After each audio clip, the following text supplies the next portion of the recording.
16-inch rifles on the Iowas were pretty much the epitome of naval gunnery. Beneath me where I'm standing, there's several decks of ammunition handling, powder handling, and just motors to keep the entire turret running around. This is a 1,700-ton turret mechanism that I'm standing on. The powder magazine with 110-pound powder charges in silk bags was located in the lowest compartments, adjacent to the stationary part of a turret. They were transported to the loading compartment through a system of conveyors and elevators.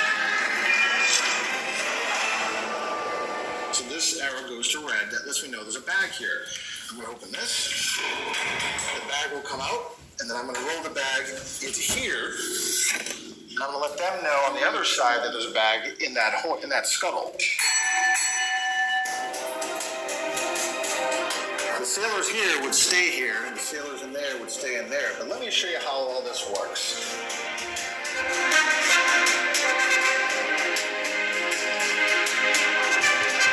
So once the powder bag is in the scuttle, we know that the arrow is on red. They've put it there.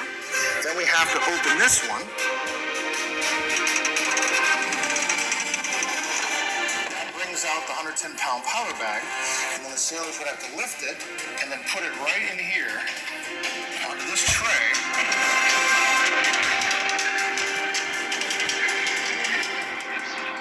3 bags here, 3 bags here. This is the elevator car right in here. When the elevator car came down, they would push in all 6 bags into the elevator car, and then the car would bring the bags up to the gun house so they could be put into the rifle.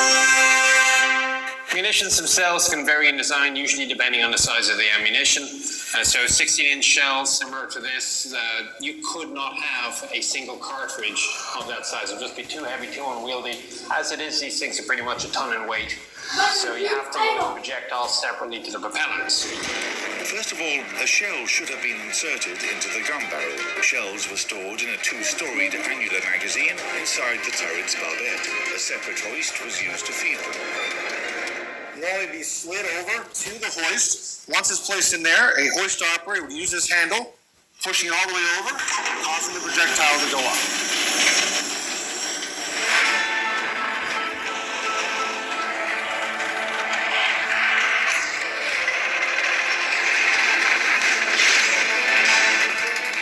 The loading process takes about 30 seconds, and when the gun is ready to fire, all that's left to do is pull the trigger.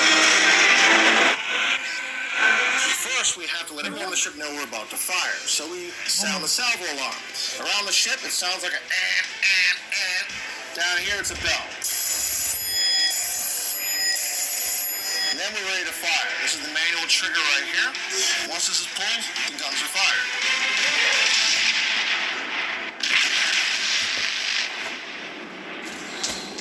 Though the design simply comes down to a really, really big version of your 7.62 rifle that you have at home. There is a driving band, usually copper, which meshes with the rifling, the grooves inside the cannon.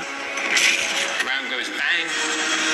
Blast sends the projectile down range. Recoil comes back, open the breech, clear out the fumes with usually a jet or compressed air. Put another round in, pointy end first. More propellant, close the breech, re-engage.